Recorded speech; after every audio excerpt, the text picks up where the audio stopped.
emergency workers who were helping people trapped when more of the roof came down. The number of deaths makes this the former Soviet Republic's worst disaster since independence in 1991. The country's main news agency says. It is unclear how many more people could still be inside. The cause of the collapse is unclear, although reports say a garden was being constructed on the roof at the time. British pilot Paul Tribble, 27, was shopping in the store with his partner Elizabeth when the roof fell in. "I was taken down by shelving falling on me, which skimmed my shoulder and forced me to the ground, but I was still able to move," he told the BBC. "There were torrents of water coming down off the roof. We headed into the back of the supermarket. The aisles were covered in produce and concrete and people lying on the floor." Mr. Tribble said a crane had been loading sand and building materials onto the roof for the past few weeks. He said he believed a lack of drainage following heavy rains had contributed to the fall. "The police have started the investigation already,"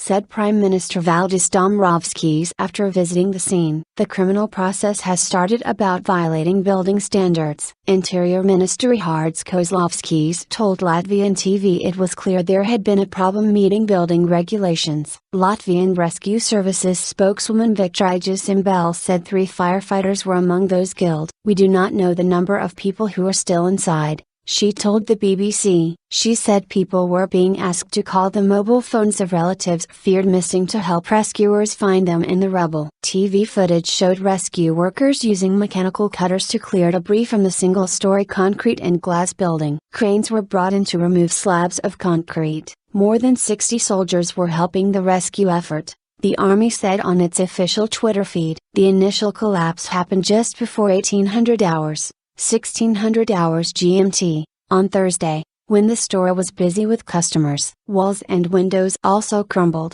leaving the shell of the building piled with rubble, witnesses said. About 20 minutes later another part of the roof caved in, trapping rescue workers who were trying to reach survivors. Dangerous work. The rescue services believe a total of about 500 square meters, 5,300 square feet, of roof caved in. According to reports, witnesses said customers tried to run out after the first part of the roof collapsed, but the supermarket's electronic doors closed, trapping them inside. Let news agency said the collapse represented the largest loss of life from a disaster since the restoration of independence in 1991, worse than a fire at a nursing home in 2007 that killed 25. Normans Plegermanis, deputy head of rescue services, said emergency teams face difficult conditions at the supermarket. "Falls are happening from time to time.